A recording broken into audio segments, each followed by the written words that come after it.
तो social media के जरिए, कानून के जरिए आपकी आवाज उठाने वाले अगर सही तरीके से सूचना पहुंचाए तो हजारों लोग खड़े हो जाएंगे। लेकिन आज से 2-3 दशक पहले वो हजारों लोग नहीं थे जो लड़ रहे थे। पुराने लोगों से किस्सा पूछे तो पता चलता है कि कोई बिरला बोला करता था कि गांव में खटिया अगर है तो उस पर सब क्यों नहीं बैठेंगे। कोई बहुत हिम्मत करके बोलना शुरू करता था कि इंसान तुम भी हो, इंसान हम भी हैं, लेकिन तुम्हारे दरवाजे से अगर कोई जाए तो चप्पल क्यों उतारना पड़ता था। कोई बहुत मुश्किल में बहुत विरोध की हिम्मत रख करके कोई ये सवाल पूछ बैठा होगा कि अगर ये गांव सबका है, खेत खलिहान सबके हैं, ये नदी नाले पर्वत पहाड़ जंगल सबके हैं, तो फिर ये सबका बराबर का बंटवारा क्यों नहीं है, इस पर मुट्ठी भर लोगों का कब्जा क्यों है और बाकी लोग गुलाम क्यों बनाए बैठे हैं। ये लड़ाई कोई लड़ा है, तब जाकर के आज हम जैसे लोगों को यहां तक आने का मौका मिला। और बिहार के इस इलाके के लोगों, आपको हमसे बेहतर पता होगा, अगर वो लड़ाई हमारी पिछली पीढ़ी के लोग न लड़े होते तो आज हम यहां नहीं खड़े होते। और मैं तो उत्तर प्रदेश का रहने वाला हूं। आप कल्पना करिए कि उत्तर प्रदेश के आजमगढ़ में जिसका घर हो, इलाहाबाद में पढ़ाई करे, इलाहाबाद यूनिवर्सिटी टॉप करे, दिल्ली यूनिवर्सिटी में जाकर प्रोफेसर बने और उसके बाद पूरे देश में घूम घूम कर संविधान और मानवता के विचार को आगे बढ़ाने का काम करे, और आज जमुई में आपके बीच में हो, यह संभव ही नहीं होता अगर इस देश में बाबा साहब अंबेडकर का संविधान नहीं होता। इसलिए मैं उस संविधान को याद करता हूं। संविधान नहीं होता तो जैसे हमारे पुरखे आजमगढ़ के किसी खेत खलिहान में गाय भैंस चरा रहे होते, खेती किसानी का काम कर रहे होते, अहीर का बच्चा भैंस चराना छोड़कर देश चलाने की बात करे, यह संभव ही नहीं था अगर इस देश में संविधान न होता। उसी संविधान पर खतरा है। मैं जानता हूं कि ये आयोजन करने में कितना मुश्किल होती है। एक एक रुपया आज के समय जुटाना, एक एक लोगों को सूचना पहुंचाना, उनसे अपील करना कि आप छुट्टी का दिन हमने चुना है, आप अपना काम छोड़कर इस कार्यक्रम में आइएगा। एक एक व्यक्ति को बुलाना और आप जैसे लोग जो अपने जीवन का दिनचर्या का सबसे जरूरी काम छोड़कर 3-4 घंटे इस कार्यक्रम के लिए देने आए हैं, तो इसके पीछे तो कोई तो मकसद होगा कि जो लोग समझते हैं कि संविधान पर परिचर्चा जरूरी है।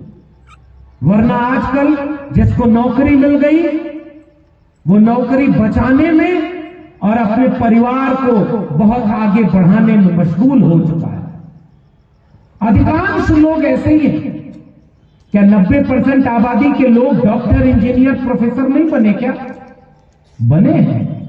इतने तो जरूर बने हैं कि इस इलाके में अगर कार्यक्रम कर दो तो यहां हजारों लोगों की संख्या खड़ी हो जाती, बढ़िया टेंट लगता, माइक लगता, खाने पीने का भी इंतजाम होता, लोगों को गांव से ले आने का भी इंतजाम होता। लेकिन वो लोग, उनको पता ही नहीं कि इस तरह के आयोजन कैसे छोटी सी आयोजन समिति बड़ी मुश्किल से कर पाती है, और वो इस समय अपने परिवार के साथ छुट्टी बिता रहे हैं।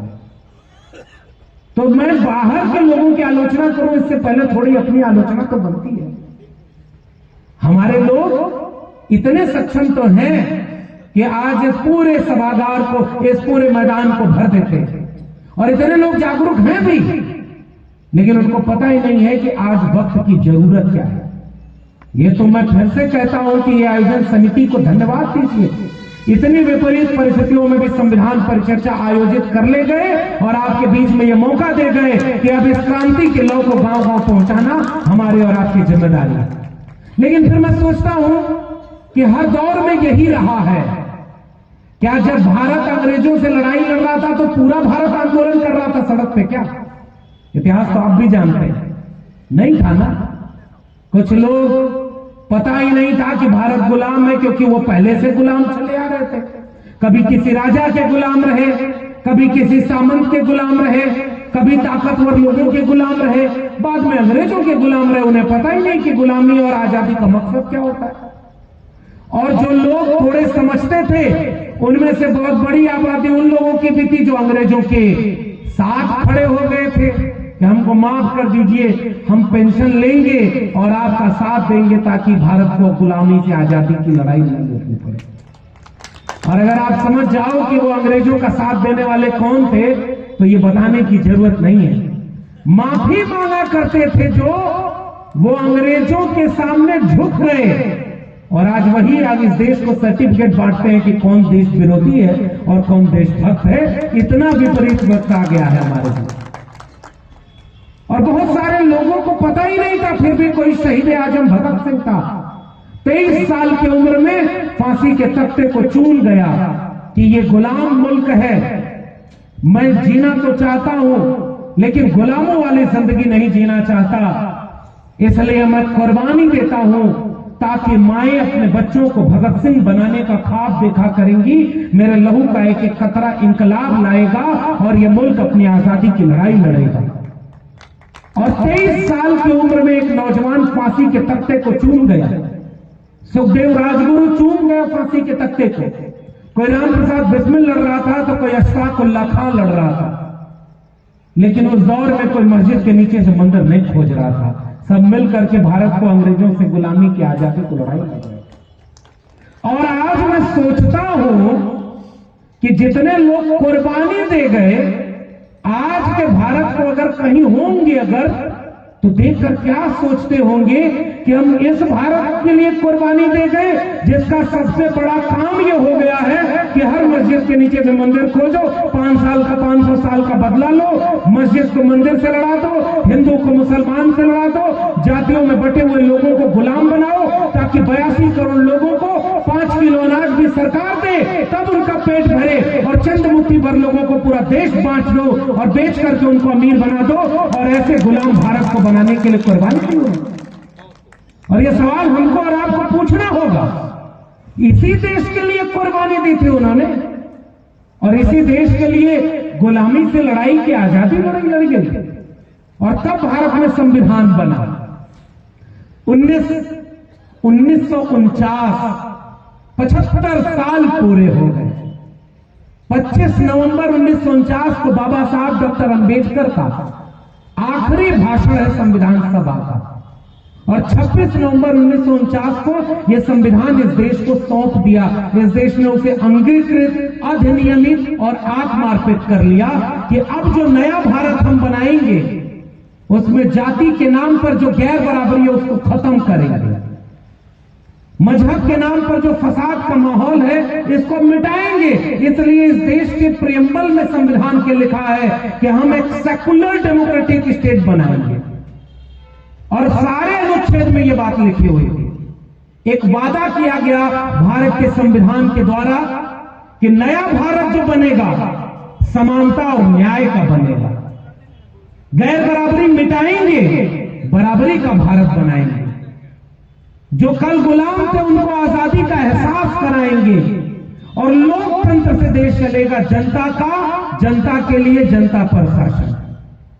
और वो वादा था भारत का संविधान कि यकीन करो इस संविधान पर, ये तुम्हारे हक और अधिकार को दिलाएगा, तुम्हारे खिलाफ जो अन्याय होगा उससे तुम्हें बचाएगा, और जो हजारों साल की गैर बराबरी है उसको मिटाकर तुमको एक बराबर का नया भारत देगा कि सब मिलकर मोहब्बत और प्यार से रहेंगे।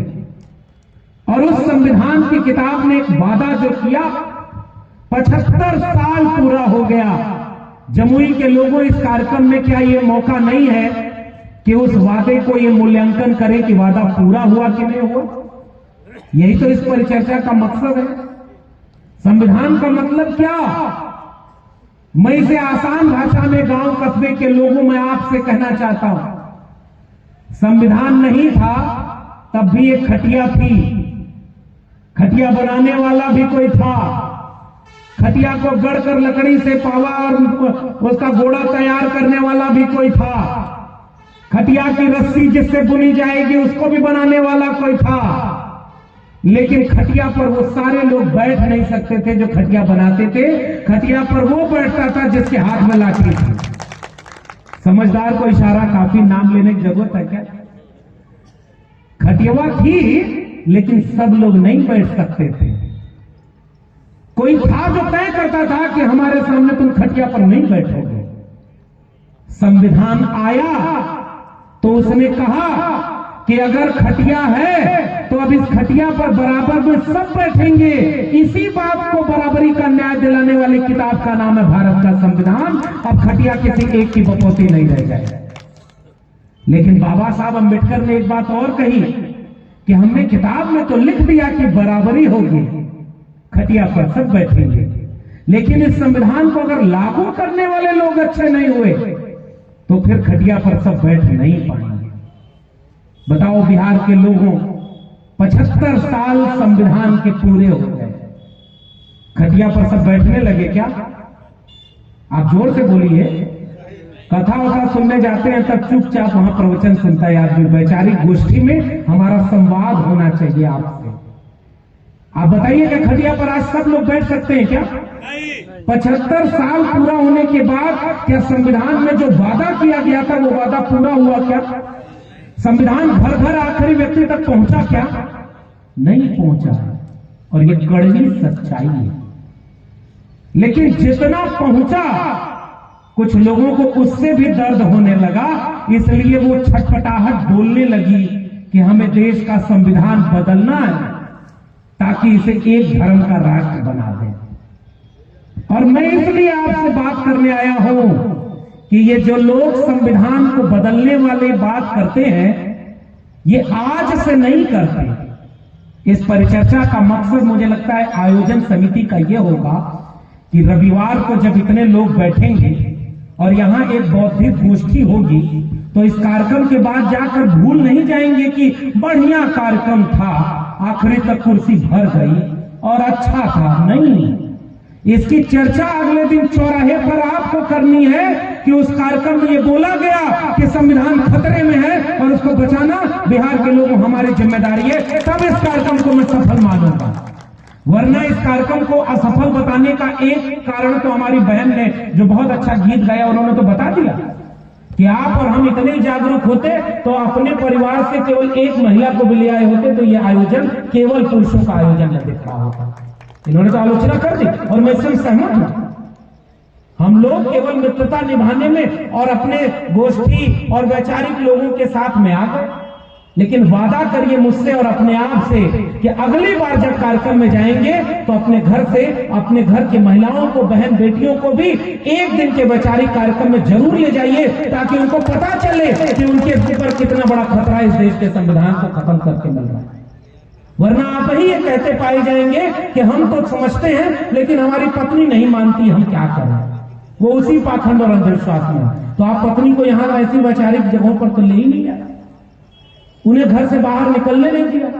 तो इसी तरह से अगला कार्यक्रम जब जमुई में हो तो औसत उम्र जिनकी बौद्धिक लोगों की यह जिम्मेदारी भी है, जो नौजवान हैं, युवा हैं, उनको संविधान को बचाने और इसको संविधान को समझने वाली परिचर्चा के कार्यक्रम में बढ़ चढ़कर भाग लेने के लिए कहिए। वरना हमारे देश का नौजवानों को भटकाने और भरमाने के लिए रोज हिंदू मुसलमान के नाम पर दंगा का माहौल बनाया जा रहा है कि नहीं बनाया। उनको कोई आएगा व्हाट्सएप पर मैसेज करेगा कि रे बाबू तुम्हारा धर्म खतरे में है, आपके बच्चे को अच्छी शिक्षा मिली नहीं, ऐसे कार्यक्रमों में वो गया नहीं, उसको समझदारी आई नहीं, उसको अच्छा बुरा भी पता नहीं, उसको यह भी पता नहीं कि धर्म का मतलब क्या होता है, उसको यह भी पता नहीं कि खतरे में किससे है, उसको यह भी पता नहीं कि खतरे में बताने वाला कौन है, उसको यह भी पता नहीं कि इस चीज के पीछे की राजनीति क्या है। और आपके घर का बच्चा अगर धर्म बचाने चला गया तो बताओ आपका परिवार लूट जाएगा कि बर्बाद हो जाएगा कि नहीं बर्बाद होगा, आप बताइए। क्योंकि उस बच्चे को जिस समय अपनी शिक्षा बचाने जानी है, रोजगार बचाना है, इस देश में खेती किसानी बर्बाद हो रही है, किसानी बचाना है, उस समय हमारे आपके बच्चों को समझाया जा रहा है कि धर्म खतरे में और धर्म बचाना है। ये सबसे बड़ा खतरा भारत के संविधान पर। नया नया सब बाबा घूम रहा है, आप लोग की तरफ भी आजकल आ रहा है। मैं छत्तीसगढ़ में जाता हूं, झारखंड, बिहार, उत्तर प्रदेश, मध्य प्रदेश, राजस्थान, इसी इलाके में सबसे ज्यादा ये सब बाबा पाए जाते हैं। और जहां शिक्षा अच्छी है दक्षिण भारत, वहां इस तरह के बाबाओं का थोड़ा प्रकोप कम है। कैसे बाबा? आप गूगल करके यहां से जाके पढ़िएगा। एगो बाबा के पास एक मरीज गया, कहा कि बाबा पथरी है। उसने आंख बंद किया, मंत्र पढ़ के हवा में कैंची चलाई और कहा कि देखो पथरी, तो कहा पथरी गायब हो गई बाबा, बाबा की जय हो। और वो चमत्कार लेकर के गांव गांव घूमने चला गया कि देखो कितना बढ़िया प्रचार हो। अगर वाकई हवा में कैंची चलाकर ऑपरेशन हो जाए तो एक पटना मेडिकल कॉलेज में इन गरीबों, लाचार और बेबसों की इतनी भीड़ क्यों है? हर जिले में एक एक बाबा हॉस्पिटल के सामने बैठाओ, इन गरीबों कमजोरों का मुफ्त में इलाज भी होगा और कोई बीमारी से नहीं मरेगा। लेकिन पाखंड को तो समझ हम पाए नहीं। कोरोना आया था पिछले दिनों, और कोरोना माई का मंदिर बनाने वाला पहला वीडियो बिहार का ही निकला था। कुछ महिलाएं बैठ के कहीं कोरोना माई की जय, कोरोना माई की जय। इसमें हमारे लोग फंस गए क्योंकि उनको दोष उनका भी नहीं है। उनको शिक्षा दे करके ही तो आप जागरूक करेंगे। शिक्षा दे के बताएंगे कि सूरज के चारों तरफ पृथ्वी घूमती है, और बाकी किताबों में क्या लिखा है? पृथ्वी के चारों तरफ सूरज घूमता है। आपका बच्चा जब पढ़ने जाता है स्कूल में, तो विज्ञान पढ़ाया जाता है कि धर्म पढ़ाया जाता है? अगर स्कूल आप भेजते हैं तो विज्ञान में पढ़ाते हैं। उसको विज्ञान पढ़ाते हैं कि ये जल है, ये पृथ्वी है, ये अग्नि, वायु, आकाश है, ये केमिस्ट्री है, ये फिजिक्स है, ये मैथमेटिक्स है, एक और एक मिलकर के कैसे दो हो जाते हैं। वो तो विज्ञान और साइंस टेक्नोलॉजी पढ़ता है ना आपका बच्चा। कौन आदमी जो जागरूक है वो अपने बच्चे को कोई धर्म की किताब पढ़ाता है? वो अपने बच्चे को अच्छी शिक्षा देता है। जमुई का जो सरकारी स्कूल होगा, कभी जाके देखना, वहां गरीब, कमजोर, लाचार के बच्चा पढ़ रहा होगा जिसकी जेब में पैसा नहीं होगा। और जिसके जेब में पैसा होगा उसका बच्चा यहां से लेकर पटना और दिल्ली तक किसी अच्छे स्कूल में पढ़ाई कर रहा होगा। तो वो अपने बच्चे के लिए सोचेगा कि हमारा बेटा डीएम बने, हमारी बिटिया एसपी बने, हमारा जज बने, हमारा ब्यूरोक्रेट बने, हमारा इंजीनियर, डॉक्टर बन जाए। कोई धर्म बचाने के लिए अपना बच्चा नहीं कुर्बान कर रहा, जिसकी जेब में पैसा है और जिसकी चेतना है। गरीब, कमजोर को बताते हो कि धर्म खतरे में है, न उसे शिक्षा मिली, न उसे रोजगार मिला, और धर्म बचाने का वो माहौल बना दिया कि वही गरीब कमजोर जाकर के धर्म की लड़ाई लड़ रहा। गलत कह रहा हूं कि सही कह रहा हूं? मेरे उत्तर प्रदेश में एक मुख्यमंत्री हैं, अब उनके बारे में कुछ ज्यादा कहूंगा तो 2-4 मुकदमा कर देंगे, इसलिए आजकल बोलना भी ठीक नहीं। संविधान के बनाने वाले बाबा साहब अंबेडकर के ऊपर देश के गृह मंत्री बयान देते हैं, अंबेडकर अंबेडकर अंबेडकर, फैशन हो गया। कभी आप तक, मैं कुछ सवाल आपसे पूछ रहा हूं, इसको गांव गांव पहुंचाइएगा। जिस सावरकर की पूजा करते एक वाक्य कभी गृह मंत्री अमित शाह ने या नरेंद्र मोदी ने ऐसा बोला है क्या? आप जरा आत्मविश्वास से बताइए मुझको। कोई एक बयान लिखिए जिसमें सावरकर सावरकर सावरकर बोला क्या? वो सम्मान से नाम लेते हैं। जिस सावरकर ने अपनी किताब में अपना टाइटल खुद ही वीर लगाया, उसको बहुत सम्मान से सदन में खड़े होकर कहते हैं कि वो महान थे। गोडसे का नाम ऐसे लेते हैं क्या? हेडगेवार और गोलवलकर का नाम ऐसे लेते हैं? अंबेडकर का नाम ऐसे लेते हैं कि अंबेडकर अंबेडकर अंबेडकर। फैशन हो गया। फैशन नहीं, इस देश के करोड़ों लोगों के लिए अंबेडकर एक पैशन है, जिन्होंने इस देश के गरीबों, कमजोरों को आजादी दी, हक और अधिकार से लड़ने की हिम्मत दी है। इसलिए अंबेडकर हमारे लिए पैशन का नाम है, फैशन का नाम नहीं है। और उनके लिए क्या बोल रहे हैं कि इतना नाम अगर भगवान का लिए होते तो 7 जन्म के लिए स्वर्ग मिल जाता।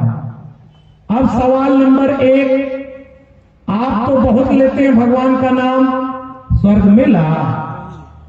अरे बोलिए, पूछे कि नहीं पूछे? दूसरे को कोई अगर बता रहा है तो इसका मतलब उनको मिल गया होगा। मिला? कोई आदमी ऐसा मिला जिसको आज तक आपने कहा हो कि मिल गया स्वर्ग? तो आप बाबा साहब के बारे में ये बात क्यों बोल रहे हैं? ये सवाल पूछना होगा ना। आपको 7 जन्म का नहीं मिला, 1 जन्म का नहीं मिला, तो अंबेडकर के चाहने वालों को एक बात कहना है, इस देश में जब अंबेडकर का संविधान नहीं था, खटिया पर बैठने का हक जिसको नहीं था, उसको अंबेडकर के संविधान ने खटिया का हक दिया है। इसलिए भगवान से बढ़कर उनके लिए बाबा साहब अंबेडकर हैं, क्योंकि भगवान के नाम पर तो आपने जाति देखकर बांट दिया था। बताओ गलत कह रहा हूं कि सही? मंदिर में घुस नहीं सकते थे। बोलो जोर से आप, क्या मंदिर का दरवाजा सबके लिए खुला था? तो फिर भगवान सबका अगर था तो भगवान ने इन जालिमों को ये क्यों नहीं बताया कि ये मेरे बनाए हुए बच्चे हैं, इनको तुम जातियों में बांटकर अछूत मत बनाओ, ये भी मेरे बच्चे हैं, और उनको अधिकार क्यों नहीं मिला? गले में मटका, पीठ पर झाड़ू, क्यों नहीं भगवान बोले? मैं तो एक सवाल पूछता हूं। इसलिए नायक मानते हैं लोग अंबेडकर को अपना, क्योंकि अंबेडकर ने कहा कि ये गले में मटका इंसान के नहीं लगाया जाएगा, सब बराबर रहेंगे और देश चलेगा तो भारत के संविधान से चलेगा। इसलिए हमारे नायक डॉक्टर अंबेडकर है। आपके नायक का अपमान करने की भाषा बोली जाती है, फिर सफाई दे रहे हैं कि हमारी बात को तोड़ मरोड़ कर पेश किया गया। अच्छा अल्लाह, 2 दशक से आप ही तोड़ मरोड़ के बाकी का बात पेश कर रहे थे, एक बार आपकी हो गई तो आपको बुरा लग रहा है? कभी आपने सुना विपक्ष के नेताओं के लिए उन्होंने कहा था कि फलाने एक भाषण है, मैं आपको फैक्ट दे रहा हूं, मैं जो बात कहूंगा आंकड़े और तथ्य के साथ, क्योंकि झूठ बोलने का अधिकार हमें नहीं है, इस देश के प्रधानमंत्री जी ही वो है कि वो अपना बड़ा बड़ा झूठ बोल सकते हैं। बोला था कि नहीं? आप कहेंगे कि प्रधानमंत्री जी के बारे में क्यों कर रहे हैं? 15 लाख आया किसी के अकाउंट में? बताइए सच था कि झूठ? पटना से कोई बुलेट ट्रेन चली? पटना का कोई शहर, बिहार का कोई शहर स्मार्ट शहर बना? कोई स्मार्ट गांव बना? किसानों की आमदनी 2022 में दुगनी हुई? 2 करोड़ रोजगार हर साल देना था, 11 साल में 22 करोड़ रोजगार इस देश के नौजवानों को मिला। आपको पता है देश पर जो कर्जा 50,000 करोड़ रुपए के आसपास था, वो 2.5 लाख करोड़ रुपए के आसपास हो गया। कर्जा बढ़ गया देश के ऊपर। किसानों के ऊपर कर्जा 2014 में 46,000 करोड़ रुपए था। आज 2024 में किसानों के ऊपर कर्जा 76,000 करोड़ रुपए हो गया। कर्जा तो गुना हो गया। आमदनी कितनी है? ये सब किसान बैठे हैं, इनको पता है कि किसानी करके कौन अंबानी और अडानी बन सकता है। पेट पालना मुश्किल हो गया है। बताओ गलत कह रहा हूं किसे? और उनका कर्जा माफ कर दिया। बिहार में तो वैसे भी जागरूक लोग बैठे हैं, उनका सारा कर्जा माफ कर दिया। और इस देश में गरीबों किसानों का कर्जा माफ हुआ क्या? एनपीए 1.5 लाख करोड़ रुपया अगर सुन्ना लगाने लगिए, एक के आगे कितना होगा तो थक जाएंगे, गिनती भुला जाएंगे। इतना पैसा उद्योगपतियों का माफ कर दिया गया। आप बैंक में जाकर एगो ट्रैक्टर खरीद लीजिए लोन पर। पहले तो लोन मिलेगा नहीं, 20 कागज मांगेगा बैंक वाला, आपको इतना दौड़ाएगा कि चप्पल घिस जाएगा। उसके बाद भी अगर ट्रैक्टर लोन पर ले लिया, 2 किस्त अगर नहीं भरेंगे तो अगले दिन बैंक वाला आ जाएगा और आपका ट्रैक्टर उठा करके अपने ले जाएगा। बताओ गलत कर रहा हूं कि सही कर रहा हूं? 2 EMI अगर आप ना भर पाओ तो आपका सामान उठा ले जाएगा। यहां पूरा का पूरा आदमी पैसा बैंक से लिया, बिजनेस किया, बैंक को नहीं भर पाया तो बैंक ने उसका सारा लोन माफ कर दिया, एनपीए कह करके, नॉन परफॉर्मिंग एसेट, क्योंकि वो फलाने के दोस्त थे, चुनाव में हजारों करोड़ रुपया चंदा देते हैं, तब जाके 1.5 लाख का चश्मा बनता है, 10 लाख का सूट बनता है।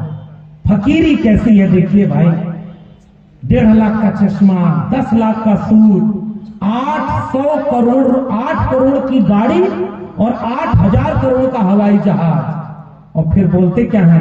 हमारा क्या है, हम तो फकीर आदमी हैं, झोला लेके चल रहे।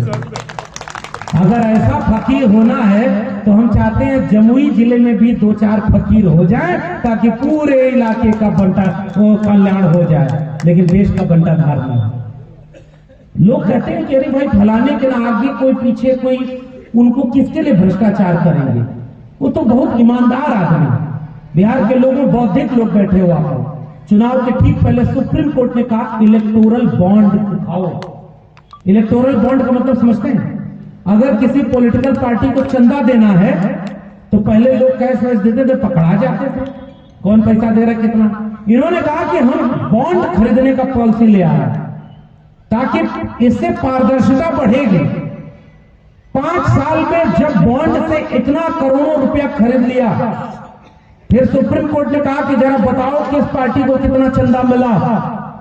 तो सुप्रीम कोर्ट की तरफ से कहा गया, उनको बैंक ने कहा कि हमारे पास समय नहीं है। सुप्रीम कोर्ट ने कहा कि 15 दिन 20 दिन के अंदर बताओ।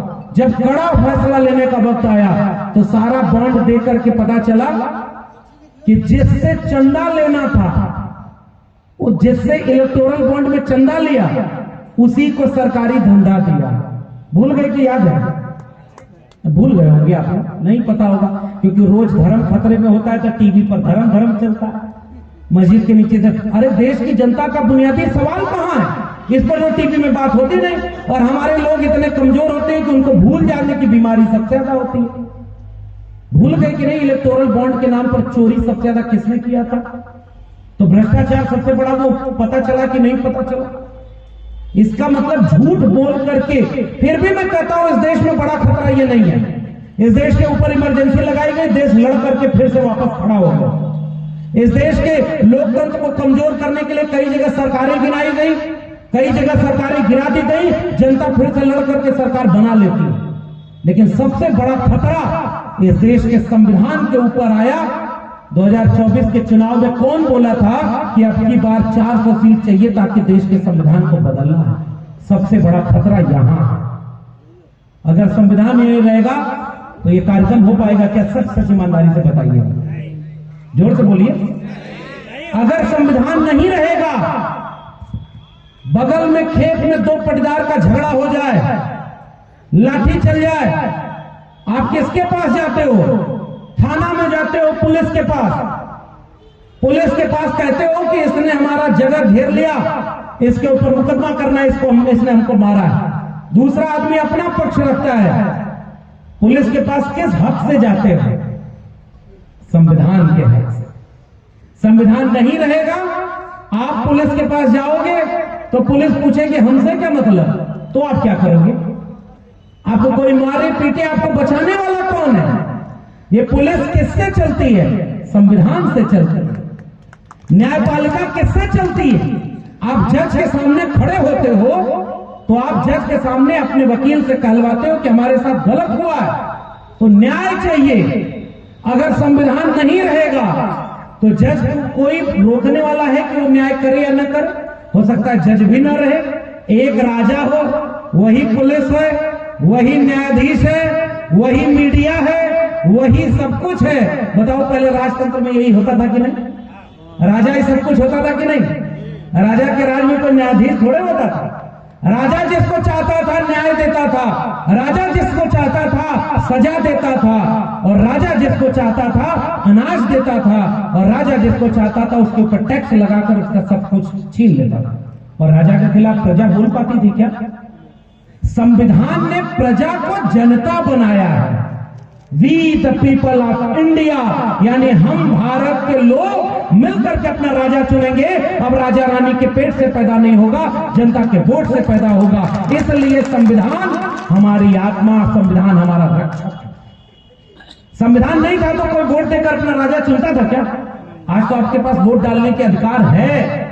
मुखिया से लेकर के प्रधानमंत्री तक आपके वोट से चुना जाता है। हालांकि यह अलग बात है, आजकल मशीन में वोट कहीं डालो जाता है, और पता नहीं आप लोग की तरफ ये सब चर्चा है कि नहीं है? तो बड़ा मायूस होकर क्यों बोल रहे हैं? आपका वोट सुरक्षित है? जोर से बोलिए। आपको भरोसा है कि आप जिसको वोट देते हैं वही जाता है? आपको भरोसा है कि आपका वोट सही गिना जाता है? जिस देश में लोकतंत्र में जनता को अपने वोट का ही भरोसा नहीं, लोकतंत्र कैसा है? और लोकतंत्र चल रहा है? लोकतंत्र चल रहा है कि नहीं चल रहा भाई? जिस राज्य में पता चलता है कि फलाने हारने वाले हैं, चुनाव परिणाम आता तो जीत जाते हैं, फिर भी लोकतंत्र जिंदाबाद। संविधान को हम भी माथा से खूब लगाएंगे जब प्रधानमंत्री बनने की शपथ लेने जाएंगे, और उसके बाद इलेक्शन कमीशन के लिए नियम बनाएंगे कि अगली बार चुनाव आयोग से आप सूचना भी नहीं मांग पाएंगे कि चुनाव में कोई धांधली हुई है, तो चुनाव आयोग कहेगा कुछ नहीं बताएंगे, जाओ अपना खेती की दुकान दफ्तर और मजदूरी का काम करो, वोट दे दिए, जिसको राजा बनना है बन जाएगा। बताओ गलत कह रहा हूं कि सही? बुद्धिजीवी लोगों बिहार के जब वोट का अधिकार बाबा साहब अम्बेडकर का दिया हुआ सबसे बड़ा अधिकार था और वही खतरे में है। बिहार के लोगों 2020 भूल गए कि याद है? 2020 में इसी बिहार में कई जगह पर जीती हुई सर्टिफिकेट वापस होकर के हारे हुए कैंडिडेट को जितवाया गया कि नहीं जितवाया गया? बताओ गलत कह रहा हूं? किसी पुराने समय का इतिहास सब लोग जानते हैं। 12,000 वोटों से दूसरी सरकार बन गई। कुछ हुआ? जिसकी लाठी उसकी भैंस पहले सुना करते थे। कहावत तो आज भी चेतावनी दिख रही है। 2022 में उत्तर प्रदेश में यह हुआ। आप वोट अपना बचा नहीं पा रहे। अपने बच्चों की शिक्षा बचा लेते हैं क्या? जितने लोग यहां बैठे हैं इतने लोगों में कितने लोग ऐसे हैं आज से पिछली पीढ़ी के जो सरकारी स्कूल में पढ़े हैं? जरा जोर से हाथ उठा के बताइए। ये सारे लोग अधिकांश 90-99% लोग सरकारी स्कूल से आए हैं। लेकिन आज अगर एक नौकरी भी मिल जाए तो अपने बच्चों को सरकारी स्कूल भेजेंगे क्या? कभी नहीं भेजेंगे, क्योंकि वहां न मास्टर है, न पढ़ाई है, न शिक्षा का कोई माहौल है। तो जब देश गरीब था तो सबको शिक्षा फ्री में देता था। आज देश दुनिया की 5वीं अर्थव्यवस्था बन गया। शिक्षा देने का पैसा ही नहीं, नई शिक्षा नीति से शिक्षा बेच दिया। अब 5 ट्रिलियन इकोनॉमी वाला देश। मैं डीयू में, दिल्ली यूनिवर्सिटी में 14 साल प्रोफेसर था। 2010 में जब मैं वहां गया तो जिस कोर्स की फीस 4,000 रुपए थी, आज उसी कोर्स में एडमिशन के लिए 40,000 तक फीस बढ़ गई है। 15 साल में 10 गुना फीस महंगी हो गई। कोई एक आदमी यहां हाथ उठा के बता दो जिसकी 15 साल में आमदनी दुगनी हो गई। अगर आप बिजनेस व्यापार कर रहे हैं और वो भी थोड़ा दाएं बाएं कर लेते हैं तभी आपकी आमदनी दुगनी हुई होगी। सही बात कह रहा हूं कि नहीं? सरकारी नौकरी वालों की किसी की सैलरी दुगनी हुई क्या? आपका तो पे कमीशन भी आ रहा है कि नहीं आ रहा है पता नहीं। आजकल कफन पे भी 18% जीएसटी का टैक्स लग गया है। अभी 2 दिन पहले मुख्यमंत्रियों की बैठक में वित्त मंत्री ने घोषणा किया कि अब कफन पर जीएसटी घटाया जाएगा। अब कोई अगर मरे तो उसको मरने के बाद टैक्स नहीं देना पड़ेगा। ये बड़ा महान काम इस देश में अब हुआ। और गाड़ी खरीदने जाएंगे मर्सिडीज बेंज महंगी तो 9% जीएसटी देना पड़ेगा। कलम खरीदने और ट्रैक्टर खरीदने जाएंगे तो 27% जीएसटी देना पड़ेगा। जिस देश में राजा अनपढ़ होता है कलम और किताब पर भी टैक्स लगा देता है ताकि पढ़ाई जनता से दूर हो जाए और लोग मानसिक रूप से गुलाम हो जाए। नई शिक्षा नीति में क्लास बना है और बिहार के लोगों गांव-गांव ये बात हम और आप नहीं समझाएंगे तो बताएगा कौन? क्लोजर और मर्जर की पॉलिसी बनी। जिस स्कूल में बच्चे एक निश्चित संख्या से कम होंगे वो सरकारी स्कूल बंद कर दिया जाएगा, क्लोज, यानी दूसरे सरकारी स्कूल में मर्ज कर दिया जाएगा, यानी मर्जर।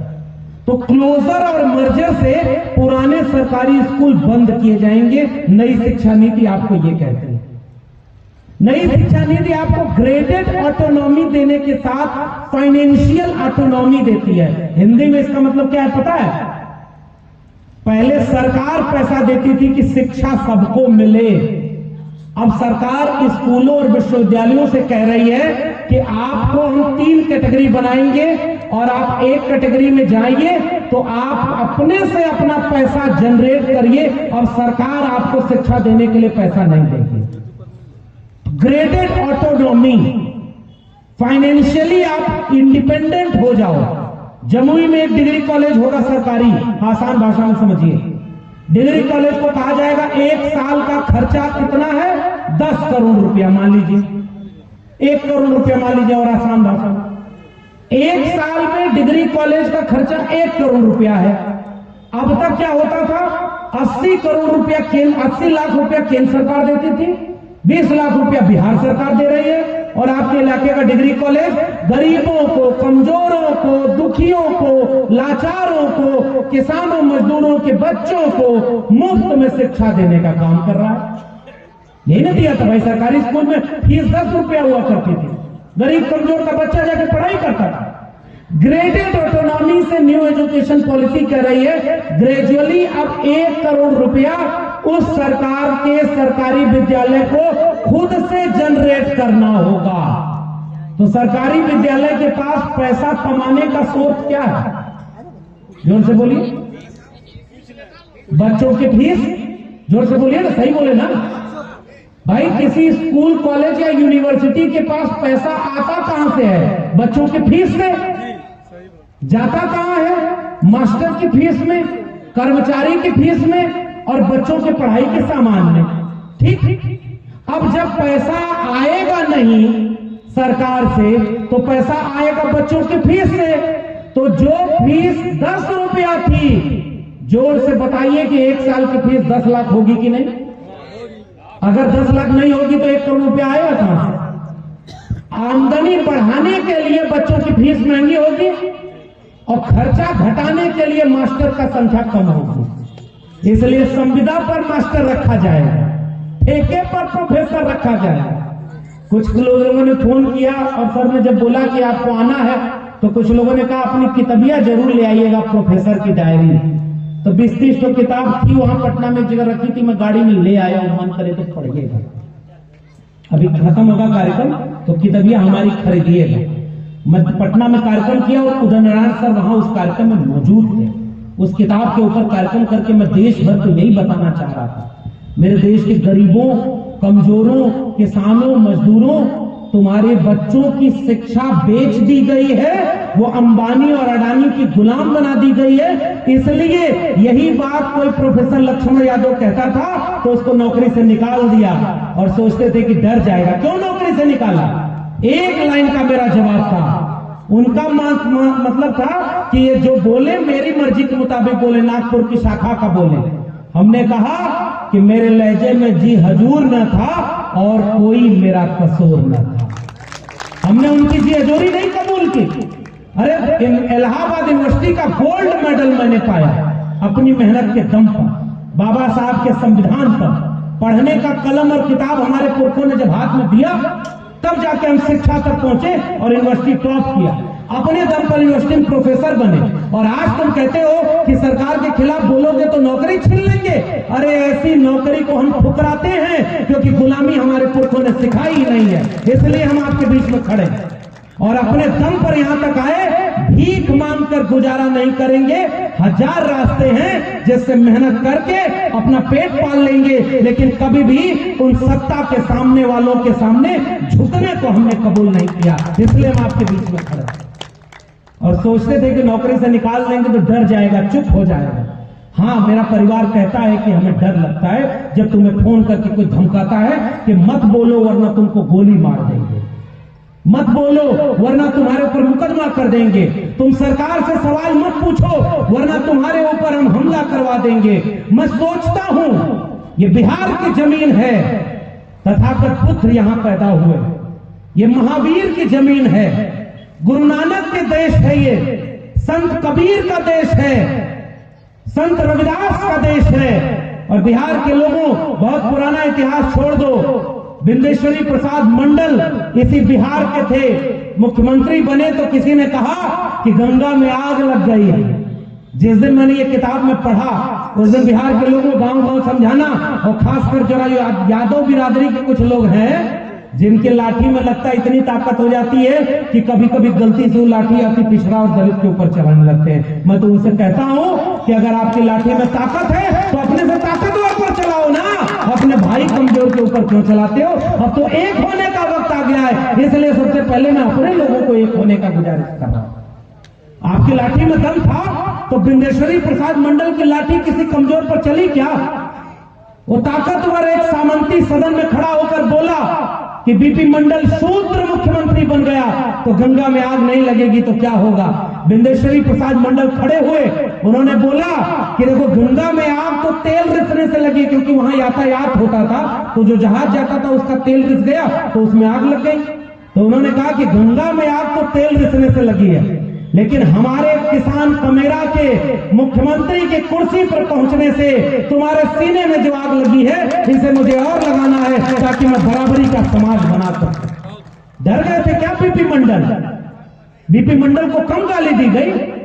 इसी बिहार की जमीन पर नाई समाज का एक बेटा 10वीं की परीक्षा पास करता है बिहार के नौजवानों, जरा गांव गांव इस कहानी को बताना। 10वीं की परीक्षा एक नाई समाज का बच्चा पास करता है। उसके पिता अपने इलाके के एक सामंती के पास ले जाते हैं कि पढ़ाई बड़ी महंगी है, उसको बताते हैं, और गोकुल नाई, और वहां पर जाकर के वो कहते हैं कि हमारा बच्चा वो आपसे कुछ कहने आया है। 10वीं मैट्रिक पास हुआ बच्चा कहता है कि हम मैट्रिक पास कर गए, तो सामने से आवाज आई कि मैट्रिक पास कर गईला, आवा गोड़ दबाओ, पैर दबाओ। जो मैट्रिक पास किया, चूंकि नाई समाज का बेटा था, इसलिए एक सामने से आवाज आके कहती है कि आओ पैर दबाओ, तुम्हारी जगह मेरे पैर में है।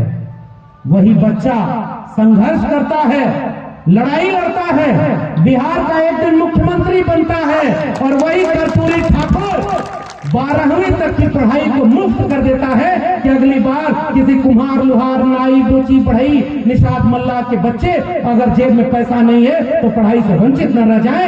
ऐसे कर्पूरी ठाकुर को गाली दी गई कि नहीं दी गई? बताओ बिहार के लोगों, गरियाया गया कि नहीं? आरक्षण कहां से आई? कर्पूरी की मां। इसके आगे बोल भी नहीं सकता मैं। मेरे उत्तर प्रदेश में मुख्यमंत्री थे राम नरेश यादव, और यादव लोगों जरा देखो गाली देने वाला कौन, कि आरक्षण दिल्ली से चमड़ा भेजा संदेश, बार बनावा कर्पूरी और भैंस चरावा राम नरेश। गाली दिया कि नहीं दिया? अहिर गड़गिया कुर्मी चोर घर सारे का तंगरी तोड़।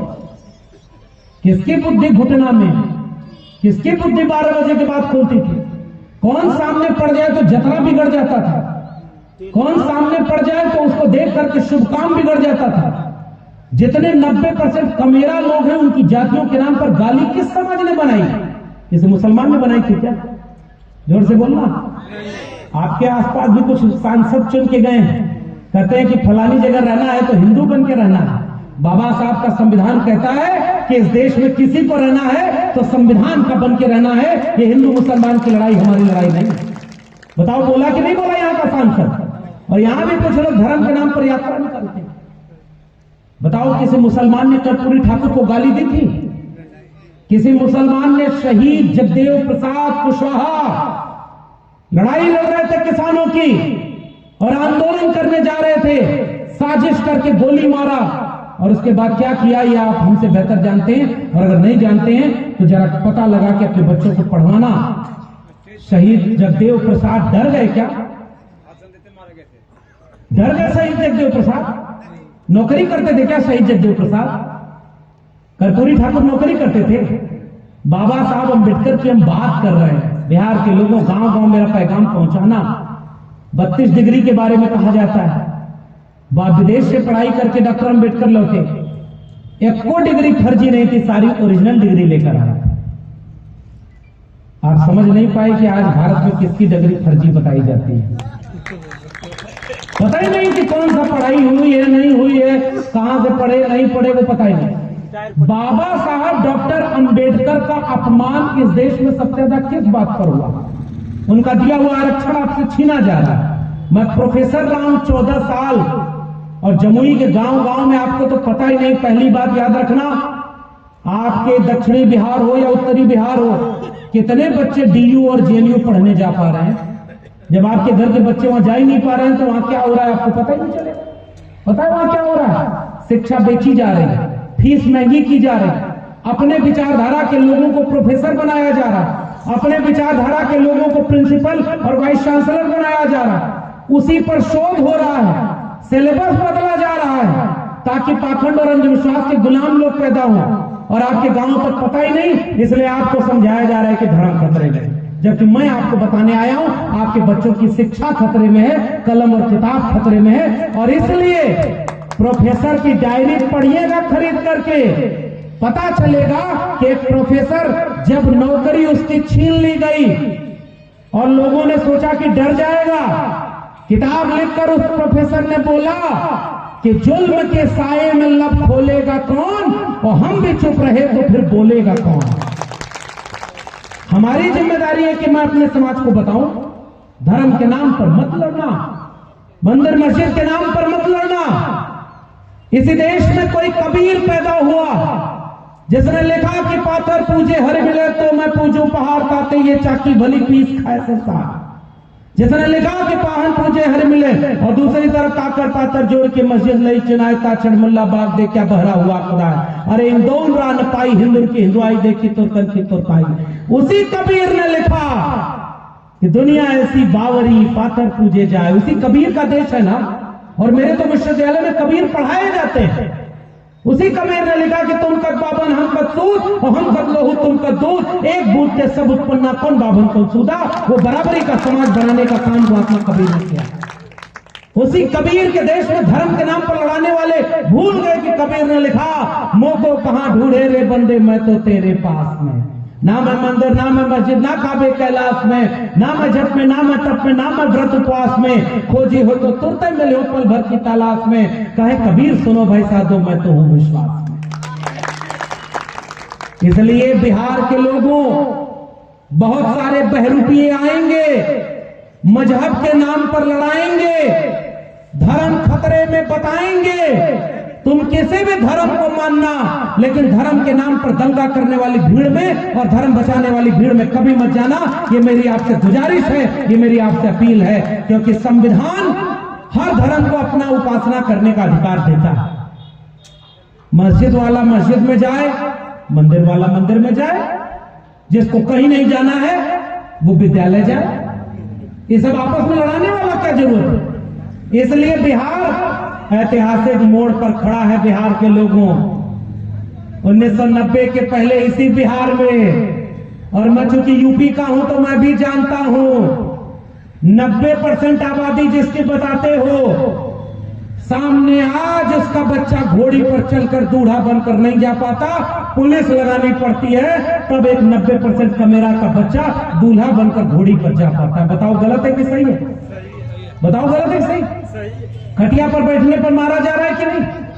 आज भी पुराना माहौल फिर से लौट रहा है कि नहीं 90 के पहले का? और अगर एक बार मौका और चूक गए तो 90 के पहले का बिहार अगर लौट ना आए तो कहना कि लक्ष्मण यादव गलत कर गया। पहचानो जो आपके बच्चों को रोजगार देने की बात करे। पहचानो उस नेता को, पहचानो जो स्कूल कॉलेज और विश्वविद्यालय की बात करे। उस नेता को पहचानो जो संविधान को बचाने की बात करे। उस नेता को पहचानो जो विद्यालय की बात करे। उस नेता को पहचानो जो अस्पताल की बात करे। बीमारी इसी देश में समाजवादियों का नारा लगा करता था, रोटी कपड़ा सस्ती हो, दवा पढ़ाई मुफ्ती हो। पढ़ाई कमाई दवाई सिंचाई ये मुफ्त में कैसे हो, ताकि गरीब कमजोर को पढ़ाई दवाई मुफ्त में मिले। त्रिवेणी संघ का नारा लगा करता था, जिसमें समता की चाह नहीं वह बढ़िया इंसान नहीं, समता बिना समाज नहीं, बिन समाज जन राज नहीं। बताओ नारे भूल गए? दो बातें हैं मोटी मोटी, सबको इज्जत सबको रोटी। ये पुराने नारे लग करके यहां तक का सफर तय हुआ था। आदरणीय उदय नारायण जी बैठे हुए, पुराने समाजवादी लोगों का, अंबेडकरवादी लोगों ने नारा लगाया, लड़ाई लड़ी, जो जमीन को जोते बोए वो जमीन का मालिक होए। इसी देश में नारा लगा, सन सो पाने बांधी गांठ, पिछड़ा पावे 100 में 60। बताओ पिछड़ा 100 में 60 कहीं पहुंचा क्या? और आजकल पिछड़ा को पिछड़ा से लड़ा दिया। बताओ गलत कह रहा हूं किसने? पिछड़ा को पिछड़ा से लड़ा दिया कि सारा हक तुम्हारा ये मार लिया। मैं तो धन्यवाद देता हूं बिहार की महागठबंधन की सरकार को कि उसने जाति जनगणना कराई और बताया कि जैसे यादव की आबादी 14.5%, आज तक झूठ सब बोलता था, सब नौकरी यादव ले लिया, और जाति जनगणना में पता चला कि यादव की नौकरी 1.67%। 14% आबादी और नौकरी कितनी? 1.5%। और यही झूठ बोलने वाले हमारे ओबीसी लोगों के बीच चले गए, अति पिछड़ा के बीच चले गए, और उनको जोर से बोल के बोला, अरे तो हर कुल नौकरी तो वो छीन ले गया, और आपको भाई को भाई से ही लड़ा दिया। इसलिए महागठबंधन की भारतीय कम्युनिस्ट पार्टी, मार्क्सवादी लेनिनवादी, राजद, कांग्रेस, इन तमाम लोगों को तो इसके लिए बधाई दूंगा। जो काम देश में प्रधानमंत्री होकर ओबीसी कहने वाले नहीं कर पाए, वो काम बिहार के महागठबंधन की सरकार ने कर दिया है। इसलिए ताकि पता चला गरीब कौन है। 82 करोड़ लोग 5 किलो अनाज सरकार से ले रहे हैं, आपको पता नहीं चलता कि वो 82 करोड़ कौन है? मैं आपसे कह के जा रहा हूं उसमें 90% का मेरा है। हम 90% कहां है पता है? अनाज लेने वाली लाइन में लगे हैं। हम 90% कहां है? बीमार बन के अस्पताल में इलाज कराने वाली लाइन में लगे हैं। हम 90% कहां है? अपने नौजवानों को रोजगार मांगने की लाइन में लगवाए। हम 80-90% कहां है? आपके इलाके में भी जो मजदूर होगा ना, उस मजदूर में खोजना। 90% हम मजदूरी कर रहे हैं, 90% हम कमजोर में हैं, 90% हम बीमार में हैं और 90% हम धर्म बचाने की लड़ाई लड़ रहे हैं। और वो 10% आबादी जिसकी नहीं है, देश में सुप्रीम कोर्ट में जज बन के कौन बैठा है? पिछले 8 साल में सुप्रीम कोर्ट में जितने जज अपॉइंट हुए हाई कोर्ट में, उसमें 88% वो लोग थे जिनकी आबादी 10% भी नहीं है। संविधान यही भारत बनाना था क्या? जिसकी आबादी 90% उसके जज 10% भी नहीं, जिसकी आबादी 90% उसके प्रोफेसर 10% भी नहीं। मैं दिल्ली यूनिवर्सिटी में प्रोफेसर था, आज तक ओबीसी के 4% प्रोफेसर केवल इस देश में हुए हैं। 4% प्रोफेसर। आप प्रोफेसर है नहीं, डॉक्टर आपके हैं नहीं, इंजीनियर आपके हैं नहीं, जमीन का मालिकाना हक आपके पास नहीं, तो 90% है कहां? मैं आपसे कह के जा रहा हूं इस सवाल पर विचार करिए। हम 90% इसलिए कहीं नहीं है क्योंकि हम 90% है ही नहीं, हम आपस में लड़ते हैं, आपस में बंट गए हैं। और ये अंतिम आलोचना हम अपनी नहीं करेंगे तो बांटने वाला तो आएगा, बहेलिया आएगा, जाल फैलाएगा, दाना डालेगा। चिड़ियों तुम जाल में फंसना मत, समझा के गया था। चिड़िया यही गाना गाने लगी और गाना गाते गाते लालच नहीं रोक पाई और कुर्सी की लालच में पलट करके उसी जाल में फंस गए। बताओ, समझदार को इशारा काफी क्यों नहीं? कुर्सी की लालच इतनी बड़ी नहीं होनी चाहिए कि बार बार पलटी मार करके वहीं जाना पड़ जाए, जो संविधान की बात बदलने की करे। बताओ, संविधान को बदलने वालों के साथ खड़े होने वाले लोग, इस देश को दंगे की आग में झोंकने के साथ खड़े होने वाले लोग, क्या आपके बच्चों के भविष्य के हितैषी हैं क्या? इसलिए मैं आपसे गुजारिश करते जा रहा हूं बिहार के लोगों, इस बहेलिया आएगा, जाल फैलाएगा, दाना डालेगा। देखो तुम्हारे जाति का हमने सांसद खड़ा कर दिया, देखो तुम्हारी जाति का विधायक खड़ा कर दिया, इसको वोट दे देना। मेरे लोगों, इस बात को याद रखना, अपना वैचारिक दुश्मन पहचानो और अपना वैचारिक मित्र पहचानो। आपका विचार कबीर, रैदास, पलटू दादू, भीखा बुल्ले शाह, बाबा फरीद का विचार है। आपका विचार बिरसा मुंडा का है, जयपाल सिंह मुंडा का है, अब्दुल कयूम अंसारी का है, आसिम बिहारी का है। आपका विचार जगदेव बाबू का है, महामना रामस्वरूप वर्मा का है और बीपी मंडल का है। आपका विचार भारत के संविधान और मंडल कमीशन का विचार है। इसलिए एकजुट रहिएगा, एक साथ रहिएगा, बटिएगा मत, वरना एकजुट रहने के बाद अगर ये लड़ाई हम नहीं बचा पाए तो ये फिर आगे आने वाला मौका नहीं मिलेगा। बहुत वक्त हो गया, आप सुबह से आए हैं और मैं फिर से कह रहा हूं, आयोजन समिति में जितने लोग शामिल हैं एक बार उनसे पूछिएगा, एक एक व्यक्ति कैसे 1-1 रुपया जोड़ करके एक कार्यक्रम करते हैं। ऐसे कार्यक्रम गांव गांव करिए और हर घर में जब तक आपको क्षमता हो, 4 लोग भी बैठे हो तो वहां भी एक छोटा सा बैनर लगा के संविधान की परिचर्चा करिए और लोगों को जोड़िए, हर जाति बिरादरी के लोगों को साथ बैठाइए, मोहब्बत और प्यार बनाइए। मोहब्बत बचेगी तब हमारा भविष्य बचेगा, मोहब्बत बचेगी तो संविधान बचेगा। इसलिए आज आपके ऊपर जिम्मेदारी में छोड़कर जा रहा, निवेदन के साथ, ये कार्यक्रम यहां खत्म नहीं हो रहा, ये कार्यक्रम यहां से शुरू हो रहा है और तब तक चलेगा जब तक संविधान बचाने की लड़ाई आगे लड़ना है। इसलिए मैं बहुत धन्यवाद करता हूं आदरणीय उदयनारायण चौधरी जी का। हमेशा हिम्मत और मनोबल मिलता रहता है। इस तरह के मनोबल और हिम्मत के साथ बाबा साहब अम्बेडकर के संविधान को बचाने की लड़ाई में इस समय हम मिलकर के मोहब्बत और प्यार के साथ रहेंगे। कभी भी हाथ में त्रिशूल, तलवार और कोई नफरत की चीज मत पकड़िएगा। अपने बच्चों के हाथ में कलम पकड़ाइएगा। लाठी हमारा हथियार नहीं है, तलवार हमारा हथियार नहीं है। हम मोहब्बत प्यार से भाई भाई के साथ मिलकर रहेंगे और अपने बच्चों को शिक्षा दिलाएंगे, कलम और किताब दिलाएंगे। और ये प्रोफेसर की डायरी अभी लेकर पढ़िएगा, कलम और किताब बचाइएगा। संविधान बचेगा तो हम बचेंगे, संविधान बचेगा तो शिक्षा बचेगी, संविधान बचेगा तो मोहब्बत, अमन, चैन बचेगा। संविधान नहीं बचेगा तो वापस मुट्ठी भर लोगों के हाथ में राज चला जाएगा। कर्पूरी ठाकुर जब किसी सभा में जाते थे तो आखिरी में कविता कहते थे, उठ जाग मुसाफिर भोर भई, अब रैन कहां जो सोवत है, जो सोवत है सो खोवत है, जो जागत है सो पावत है। बहुत बहुत धन्यवाद। जय भीम, जय मंडल, संविधान जिंदाबाद, उल गुलाम जिंदाबाद, इनकलाब जिंदाबाद। प्रोफेसर